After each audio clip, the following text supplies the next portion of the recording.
నమస్కారం. VS9 న్యూస్కి స్వాగతం. హెడ్లైన్ చూద్దాం.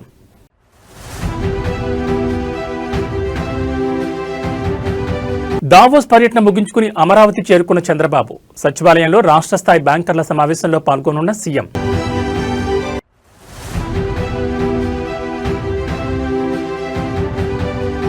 ఫోన్ ట్యాపింగ్ కేసులో సిట్ విచారణకు కేటీఆర్. అటెన్షన్ డైవర్షన్ కోసమే ఈ కుట్రలు, ఆరోపణలు.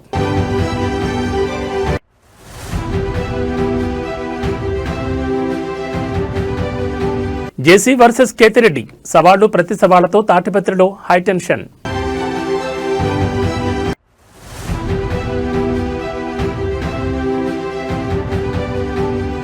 సప్త సముద్రాల అవతల దాక్కున్న వదలం పోలీస్ అధికారులకు హరీష్ రావు వార్నింగ్.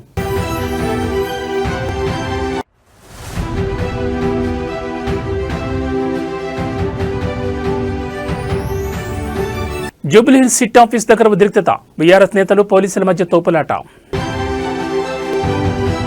ఇక డీటెయిల్స్ చూస్తే ప్రపంచ ఆర్థిక వేదిక సదస్సులో పాల్గొనేందుకు స్విట్జర్లాండ్లోని దావోస్ వెళ్లిన ఆంధ్రప్రదేశ్ ముఖ్యమంత్రి చంద్రబాబు నాయుడు తన పర్యటనను విజయవంతంగా ముగించుకుని ఈరోజు అమరావతికి చేరుకున్నారు.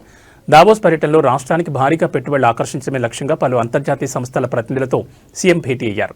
గన్నవరం విమానాశ్రయం చేరుకున్న ముఖ్యమంత్రికి మంత్రులు, ఎమ్మెల్యేలు మరియు ఉన్నతాధికారులు ఘనంగా స్వాగతం పలికారు. స్వాగతం పలికిన వారిలో మంత్రులు అనగాన సత్యప్రసాద్, వంగలపూడి అనిత, కొల్లు రవీంద్ర, సవిత, కొలుసు పార్థసారథి ఉన్నారు. అలాగే ఎమ్మెల్యేలు భాష్యం ప్రవీణ్, గద్దె రామ్మోహన్, యార్లగడ్డ వెంకట్రావు, వర్ల కుమార్ రాజా, కాగిత కృష్ణప్రసాద్, వసంత కృష్ణప్రసాద్ తదితరులు ముఖ్యమంత్రికి పుష్పగుచ్చాలు అందించి స్వాగతం పలికారు. సచివాలయంలో జరిగే రాష్ట్ర స్థాయి బ్యాంకర్ల సమావేశంలో సీఎం పాల్గొంటారు. రాష్ట్ర అభివృద్ధి పథకాలకు రుణాల మంజూరు, ప్రాధాన్యత రంగాలకు ఆర్థిక చేయూతపై చర్చించనున్నారు. సాయంత్రం గోదావరి పుష్కరాల నిర్వహణపై ఉన్నత స్థాయి సమీక్ష నిర్వహించనున్నారు.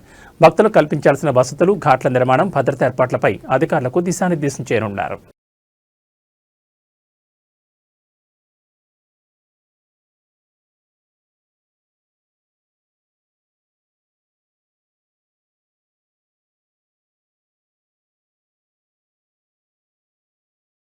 బీఆర్ఎస్ వర్కింగ్ ప్రెసిడెంట్ మాజీ మంత్రి కేటీఆర్కు ఫోన్ ట్యాపింగ్ కేసులో సిట్ నిన్న నోటీసులు జారీ చేసిన విషయం తెలిసిందే. సిట్ కార్యాలయానికి వెళ్లే ముందు తెలంగాణ భవన్ లోపల ఎమ్మెల్యేలు, ఎమ్మెల్సీలతో భేటీ అయిన కేటీఆర్, హరీష్ రావులు ఆ తర్వాత కేటీఆర్ మీడియాతో మాట్లాడారు.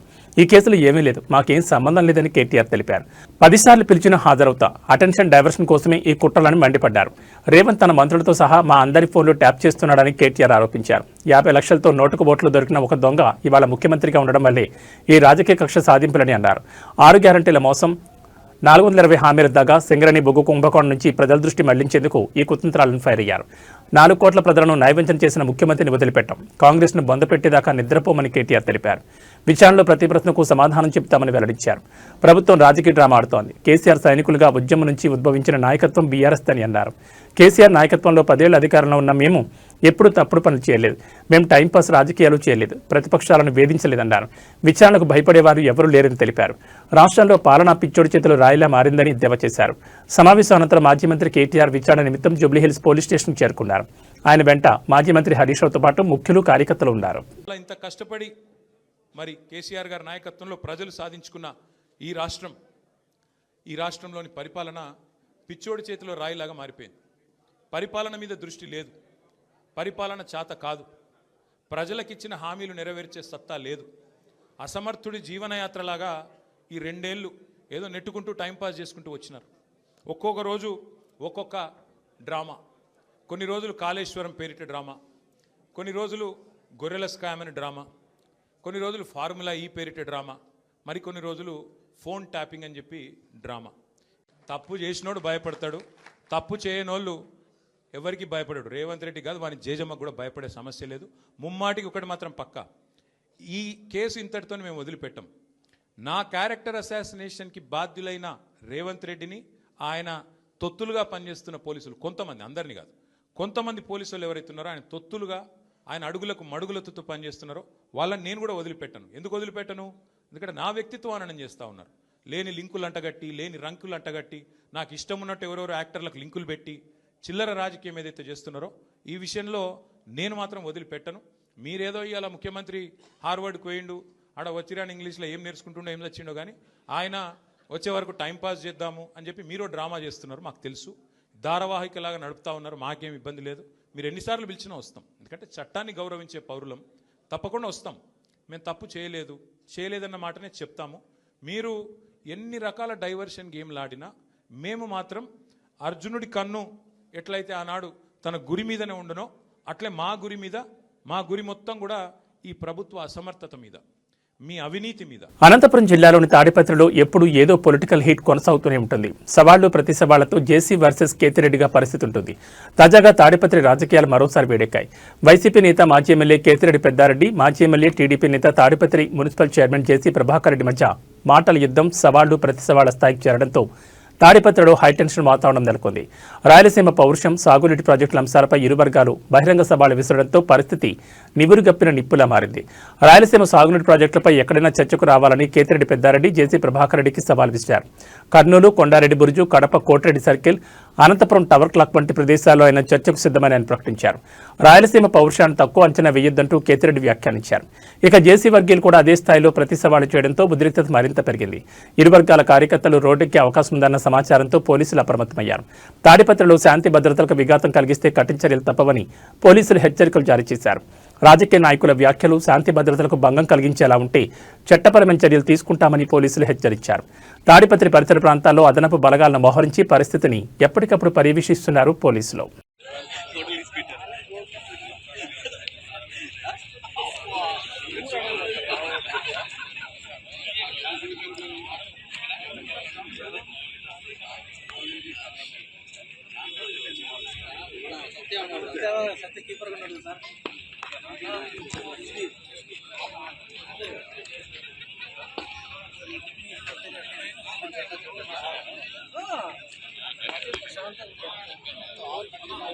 అంతే కదా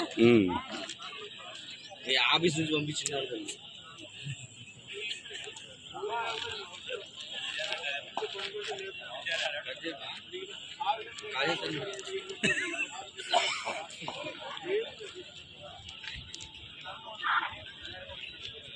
ఫోన్ ట్యాపింగ్ కేసులో BRS working president KTR SIT విచారణకు హాజరైన క్రమంలో పోలీసుల అత్యుత్సాహంపై మాజీ మంత్రి హరీష్ రావు తీవ్ర ఆగ్రహం వ్యక్తం చేశారు.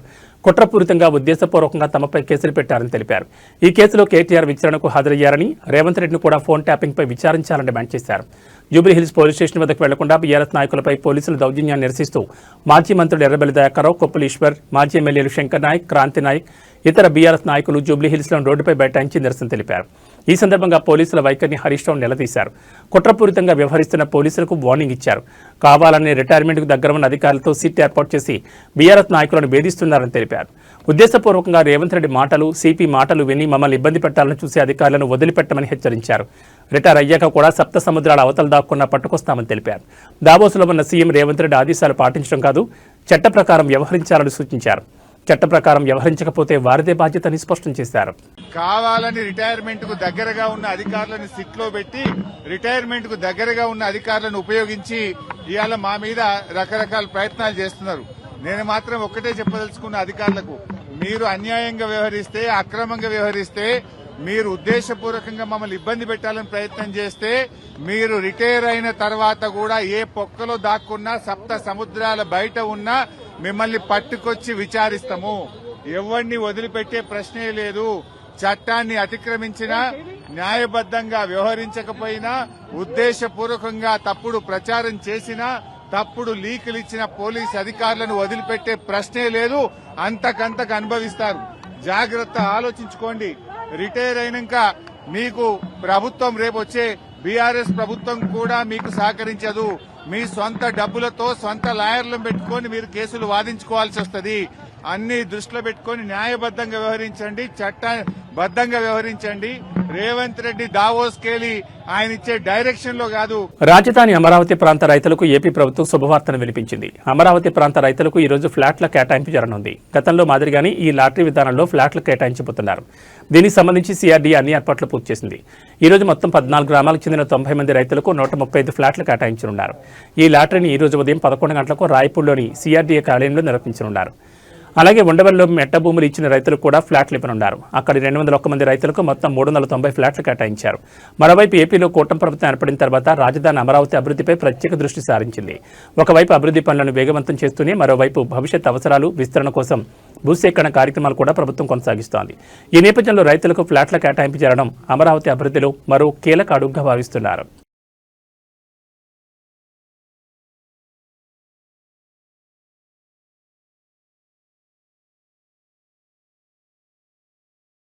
ఏపీలో సంచలనం సృష్టించిన సుమారు 3,500 కోట్ల మద్యం కుంభకోణం కేసులో ఎన్ఫోర్స్మెంట్ డైరెక్టరేట్ దర్యాప్తును వేగవంతం చేసింది. ఈ కేసులో భాగంగా వైఎస్సార్ కాంగ్రెస్ పార్టీ ఎంపీ మిథున్ రెడ్డి హైదరాబాద్లోని ఈడీ ప్రాంతీయ కార్యాలయంలో విచారణకు హాజరయ్యారు. గత ప్రభుత్వ హయాంలో మద్యం విధానం రూపకల్పన, టెండర్ల కేటాయింపు, నిధుల మళ్లింపులో అక్రమాలు జరిగాయన్న ఆరోపణలపై ఈడీ అధికారులు ఆయన ప్రశ్నిస్తున్నారు. ఇప్పటికే ఆంధ్రప్రదేశ్ పోలీసులు ప్రత్యేక దర్యాప్తు బృందం నమోదు చేసిన ఎఫ్ఐఆర్ ఆధారంగా మనీ లాండరింగ్ కోణంలో దర్యాప్తు చేపట్టిన ఈడీ మిథున్ రెడ్డి స్టేట్మెంట్ను పీఎంఎల్ఏ చట్టం కింద నమోదు చేస్తోందని సమాచారం. ఈ కేసులో గతంలోనే మిథున్ రెడ్డిని సిట్ అరెస్ట్ చేయగా ప్రస్తుతం ఆయన బెయిల్పై ఉన్న సంగతి తెలిసిందే. ఇదే కేసులో మరోవైపు ప్రధాన నిందితులు ఒకరిగా ఉన్న మాజీ ఎంపీ విజయసాయిరెడ్డిని ఈడీ అధికారులు గురువారం విచారించారు. సుమారు 7 గంటల పాటు ఆయనపై ప్రశ్నల వర్షం కురిపించారు. విచారణ అనంతరం విజయసాయిరెడ్డి మాట్లాడుతూ మద్యం విధానంతో తనకు నేరుగా సంబంధం లేదన్నారు. అంతా రాజకేశ్రెడ్డి ఆధ్వర్యంలోనే జరిగిందని పేర్కొన్నారు. మద్యం అమ్మకాల ద్వారా వచ్చిన ఆదాయాన్ని నిబంధనలకు విరుద్ధంగా మళ్లించారని ఆరోపించారు. షెల్ కంపెనీల ద్వారా హవాలా మార్గంలో సొమ్మును విదేశాలకు చేరవేశారనేది ఈడీ ప్రధాన అనుమానంగా పేర్కొన్నారు. వరుసగా 2 కీలక నేతలను ఈడీ విచారించడంతో ఈ కుంభకోణం కేసు ఏపీ రాజకీయాల్లో మరింత వేడిని పెంచుతోంది. రానున్న రోజుల్లో మరికొందరు కీలక నేతలు కూడా ఈడీ నోటీసులు ఇచ్చే అవకాశం ఉందని తెలుస్తోంది. BRS working president KTR phone tapping కేసులో విచారణకు హాజరయ్యారు. విచారణ సందర్భంగా న్యాయవాదులను సైతం లోపలికి అనుమతించలేదు. ఇదిలా ఉంటే కేటీఆర్ విచారణ సందర్భంగా పోలీసులు అత్యుత్సాహం ప్రదర్శిస్తున్నారు. ఇప్పటికే రాష్ట్ర వ్యాప్తంగా బీఆర్ఎస్ నేతలు, విద్యార్థి విభాగం నాయకులను అర్ధరాత్రి నుంచి అదుపులోకి తీసుకోగా జూబ్లీహిల్స్ పీఎస్కు భారీగా చేరుకున్న బీఆర్ఎస్ నాయకులు, కార్యకర్తలను అరెస్ట్ చేశారు. మరోవైపు తెలంగాణ భవన్ వద్ద కూడా పోలీసులు ఓవరాక్షన్ చేశారు. కార్యకర్తలు బయటకు వెళ్లకుండా పోలీసులు అడ్డుకున్నారు. కార్యకర్తలు బయటకు వెళ్లకుండా తెలంగాణ భవన్ గేట్లు మూసివేసేందుకు యత్నించారు. దీన్ని అడ్డుకోవడంతో పోలీసులు, బీఆర్ఎస్ కార్యకర్తల మధ్య తోపులాట జరిగింది. ఈ తోపులాటలో పలువురు కార్యకర్తలు గాయపడ్డారు.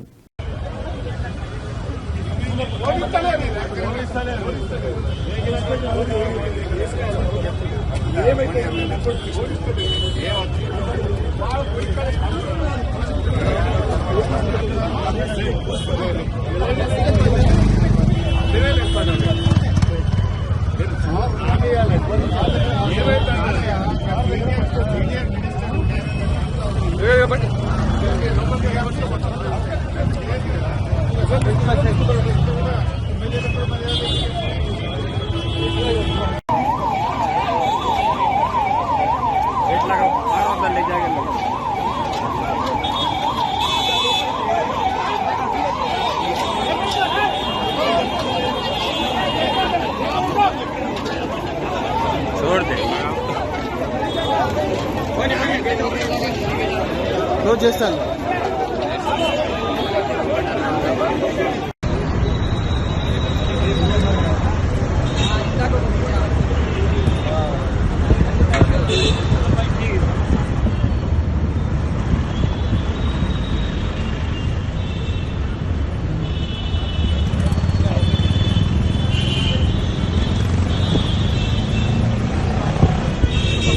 సంస్థ నారాయణపురం మండల కేంద్రంలో కాంగ్రెస్ కార్యకర్తలు అత్యుత్సాహం ప్రదర్శించారు. ఎక్సైజ్ శాఖ నిబంధనల ప్రకారం నిర్ణీత వేళలో తెరిచి ఉన్న వైన్ షాపుల వద్దకు వెళ్లి యజమానులతో వాగ్వాదానికి దిగారు.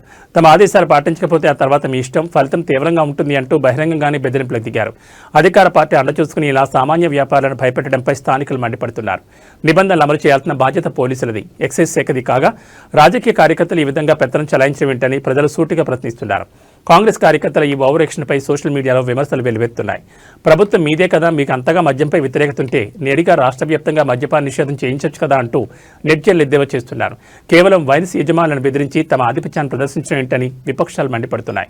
ఈ ఘటనపై ఉన్నతాధికారులు స్పందించాలని, శాంతి భద్రతలకు విఘాతం కలిగిస్తున్న వారిపై కఠిన చర్యలు తీసుకోవాలని స్థానికులు కోరుతున్నారు.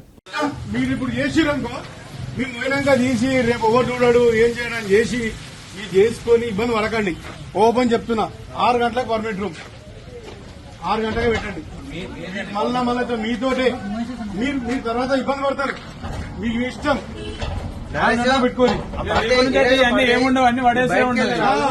రేపు నుంచి అయితే ఈ రోజు అంటే ఏమంటలేదు, రేపు నుంచి మాత్రం 6 గంటలకే పెట్టాలి. 6 గంటలకు పర్మిట్ రూమ్, వేస్ట్ చేసుకోకూరి, ఇబ్బంది పడకూరి. మీరు ఇబ్బంది పడతారు చెప్పి 6 గంటలకు పర్మిట్ రూమ్ గుర్తుపెట్టుకోండి, సరేనా? ఏం చెప్పిన మేము ఫస్ట్ బంద్ చేయండి. మీరు లేదు, మీరు లొల్లి పెట్టుకోవాలి. బంద్ చేసి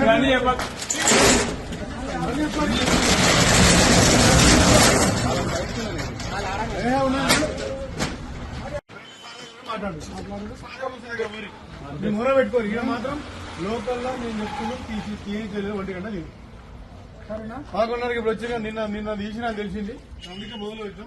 తీసి బంద్ చేయించేది వద్దు, ఫస్ట్ తీయకుండా 1 గంట తీరు లేకుంటే సాయంత్రం రా అంతే.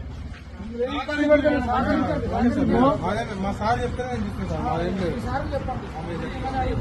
వస్తూనే ఉన్నాం. దేశవ్యాప్తంగా వసంత పంచమి వేడుకలను భక్తులు ఉత్సాహంగా జరుపుకుంటున్నారు. ఈ రోజు విద్య, జ్ఞానం, వాక్చాతుర్యానికి దేవతగా పరిగణించే సరస్వతీదేవికి అంకితం చేయబడింది. ఈ రోజున జ్ఞానం, విద్య, కళలలో విజయం కోరుతూ ప్రజలు సరస్వతీదేవిని పూజిస్తారు. ఈ రోజు విద్యార్థులు, ఉపాధ్యాయులు, సృజనాత్మక రంగాల్లో ఉన్నవారికి చాలా ముఖ్యమైనది. ఈ రోజు మారుతున్న ఋతువుల ప్రారంభం, వసంతకాలం ఆగమనాన్ని సూచిస్తుంది. వసంత పంచమి నాడు సరస్వతీదేవిని హృదయపూర్వకంగా పూజించడం వల్ల చదువుపై దృష్టి పెట్టడానికి, జీవితంలో సానుకూల మార్పులు వస్తాయని నమ్ముతారు. నిర్మల్ జిల్లాలోని బాసర శ్రీ జ్ఞాన సరస్వతి అమ్మవారి ఆలయంలో వసంత పంచమి వేడుకలు ఘనంగా జరుగుతున్నాయి. భక్తులతో కిక్కిరిసిపోయింది బాసర పుణ్యక్షేత్రం. వసంత పంచమి సందర్భంగా అమ్మవార్లకు ప్రత్యేక పూజలు నిర్వహించారు. తెల్లవారుజాము నుంచే ప్రత్యేక అక్షరాభ్యాసం, కుంకుమార్చన పూజలు మొదలయ్యాయి. వేకువజాము నుంచే భక్తుల రద్దీ కొనసాగుతోంది. వివిధ రాష్ట్రాల నుంచి భారీ సంఖ్యలో భక్తులు తరలివచ్చారు. కిటకట్లాడుతున్న క్యూ లైన్లు, అర్ధరాత్రి నుంచి చదువుల తల్లి దర్శనం కోసం బారులు తీరారు భక్తులు. కొనసాగుతున్న చిన్నారుల అక్షరాభ్యాస శ్రీకార పూజలు జరుగుతున్నాయి. గోదావరి నదిలో భక్తుల పుణ్యస్నానాలు కొనసాగుతున్నాయి. వసంత పంచమిని పిల్లలకు పాఠశాల విద్య ప్రారంభించడానికి శుభప్రదంగా భావిస్తారు.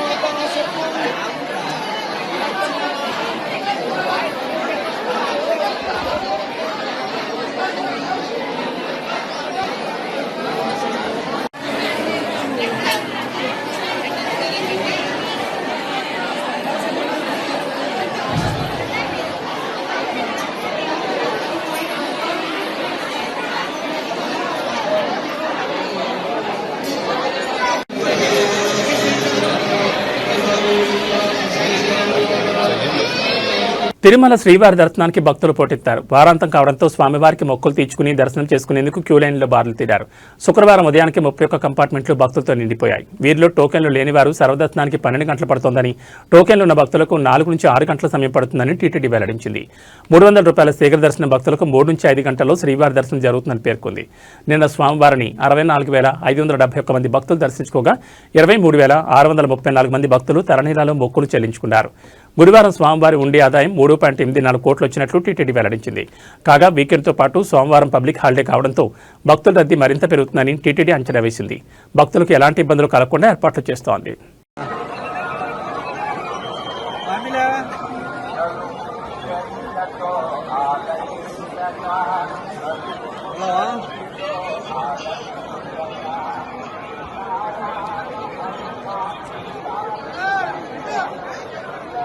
எல்லாரும் அப்படியே கட் பண்ணீங்க, வீடியோ காலிங்ல வரேன்.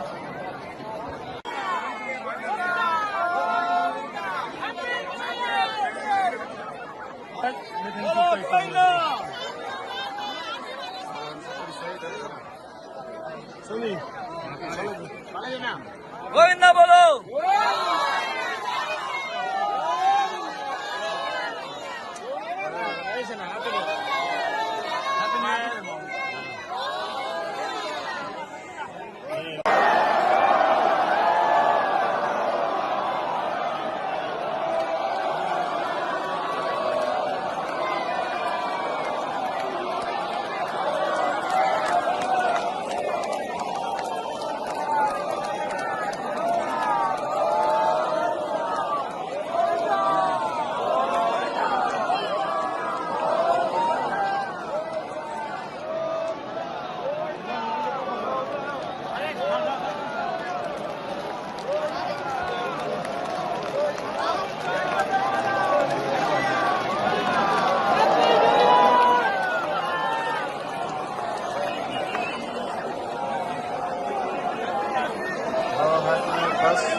వసంత పంచమి సందర్భంగా ఇంద్రకీలాద్రిపై కొలువైన కనకదుర్గమ్మ సరస్వతీదేవి అవతారంలో భక్తులకు దర్శనమిస్తోంది. ఈ ప్రత్యేక అలంకరణ తిలకించేందుకు తెల్లవారుజాము నుంచే భక్తులు భారీగా తరలివచ్చారు. ముఖ్యంగా విద్యార్థులు, చిన్నారులతో దుర్గగుడి ప్రాంగణం కిటకిటలాడుతోంది. ఉదయం 4 గంటల నుంచి అమ్మవారి దర్శనానికి భక్తులు క్యూలైన్లో నిలుస్తున్నారు. ఇప్పటి వరకు సుమారు 18,000 మంది భక్తులు అమ్మవారిని దర్శించుకున్నారని ఆలయ అధికారులు తెలిపారు. వేలాది మంది భక్తులు ఇప్పటికే ఆలయానికి చేరుకోగా మరింత మంది రానున్నారని అంచనా వేస్తున్నారు.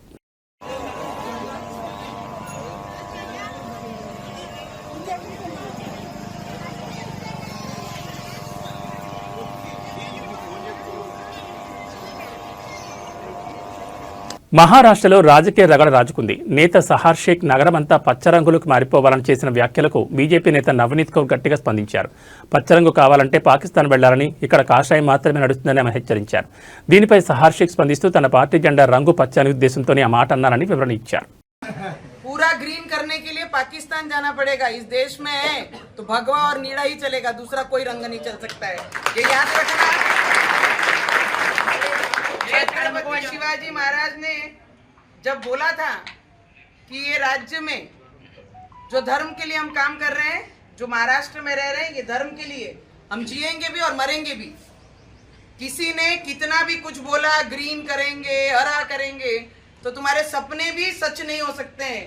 ये याद रखना. इस देश में ऐसे कार्यकर्ता, ऐसे भक्त और हमारे जैसे लोग, हम पॉलिटिक्स में भी हैं, राजकारण में भी हैं, पर हमारे विचार, हमारे छत्रपति शिवाजी महाराज के विचार लेके ये खून में दौड़ते हैं. जब तक ये खून खत्म नहीं होगा तब तक भगवा इस देश से कोई हटा नहीं सकता. इतना याद रखना. ఇవి బులెటిన్ విశేషాలు. నమస్కారం.